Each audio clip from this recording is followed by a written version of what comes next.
Bonjour à toutes et tous, donc je suis Hélène Liakis et j'ai été diplômée de l'ESILV en 2012. Ma sœur en fait avait fait l'EMLV quelques années avant moi. Qu'est-ce qui a motivé mon choix? C'était une personne qui m'avait fait venir à l'école, donc j'hésitais. Elle m'a dit mais venez à l'école. Et effectivement j'ai visité les locaux de l'école et je les ai trouvés très grands, et en tout cas ils m'ont donné envie de rejoindre l'école. C'est vrai qu'il y avait aussi la localisation de l'école.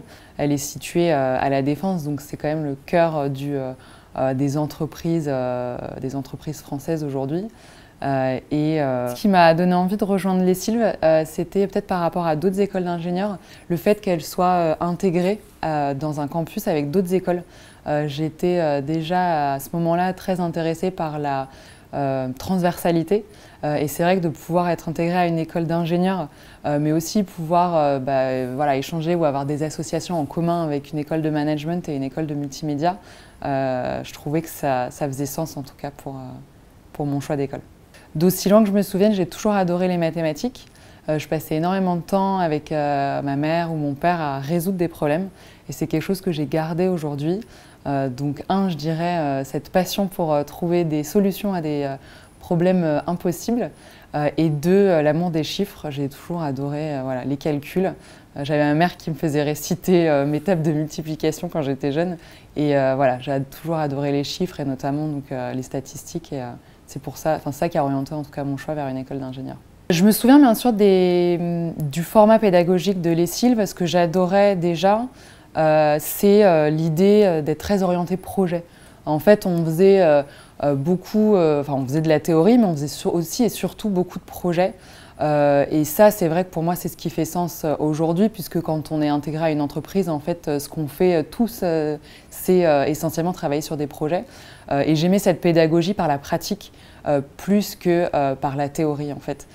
Et aujourd'hui, ça m'aide, alors d'une part parce qu'effectivement, on faisait ça dans l'école d'ingénieur, mais aussi on le faisait en transverse avec les écoles de management et de l'IM. Et aujourd'hui, ça m'aide parce que depuis que je travaille, je n'ai de cesse que de travailler sur des projets avec des personnes, avec des profils différents.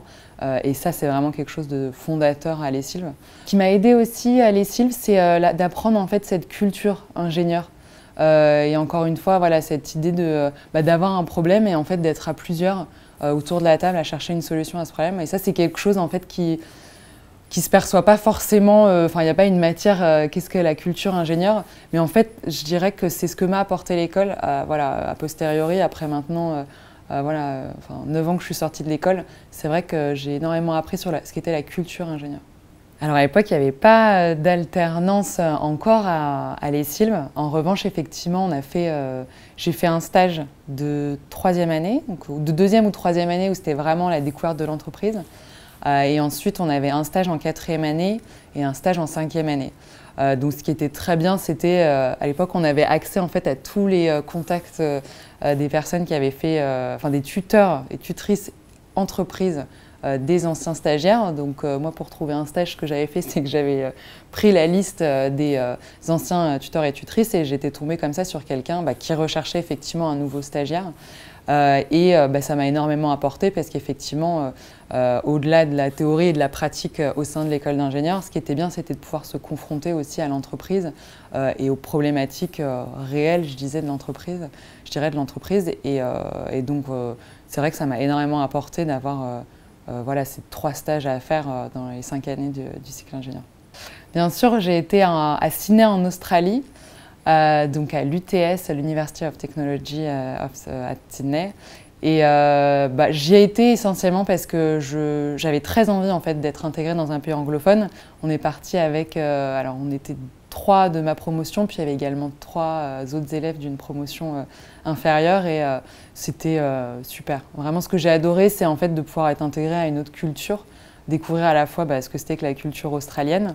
Pour être sûre de vraiment être confrontée à l'anglais, j'ai même travaillé sur mes heures en plus toute la semaine en tant que serveuse dans un grand hôtel là-bas, pour m'assurer vraiment de revenir bilingue. Et c'est le cas. J'ai eu mon TOEIC et, et tout s'est bien passé. Et j'ai même j'ai une personne en fait qui était partie avec moi qui est même restée sur son stage de fin d'études et qui ensuite est restée travailler là-bas. Donc non, l'école offre de belles opportunités de se développer à l'international, que ce soit dans le cadre d'un échange, mais aussi ensuite de rester là-bas pour un stage ou un travail même. J'ai commencé dans une entreprise française à vendre les services, des prestations en fait, informatiques. C'est vrai que là-dessus, ce qui m'a beaucoup aidé, ce qui m'aide encore aujourd'hui, c'est vraiment cette connaissance de la culture ingénieur. Et ensuite, j'ai évolué voilà, vers des entreprises américaines, plutôt sur la partie vente de logiciels cette fois.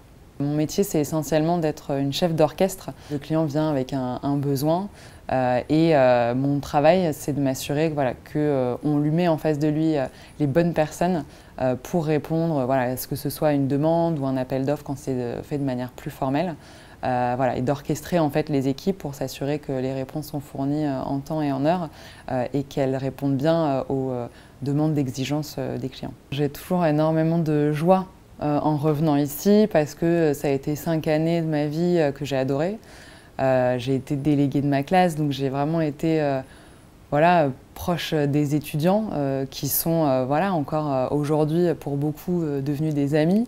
Je retiens bien sûr l'Australie, je retiens les stages, je retiens les amis que je m'y suis faites, je retiens l'association, j'avais participé aussi au bureau des étudiants, donc je m'y suis fait aussi des amis que j'ai gardés aujourd'hui. Donc je retiens, je dirais, voilà, ces rencontres avec les étudiants, avec les professeurs.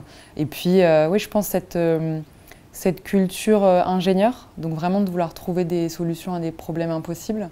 Et puis, ouais, cette idée de la transversalité aussi, de vraiment vouloir apprendre à enfin, voilà, trouver des solutions à des problèmes, mais aussi en ayant le point de vue de personnalités qui ne sont pas issues forcément des mêmes parcours que nous.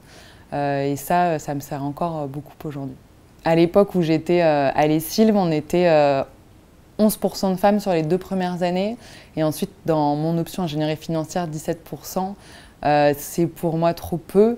Et c'est vrai que bah, voilà, mon souhait, c'est de dire, voilà, s'il y a des personnes, enfin, des femmes qui regardent ces messages, de vous dire que vous nous manquez en école d'ingénieur et vous nous manquez également dans les entreprises de la tech. Donc n'hésitez pas à rejoindre ces formations, vous y apprendrez beaucoup. Et voilà, le marché est grand dans la tech et vous y trouverez votre place assurément.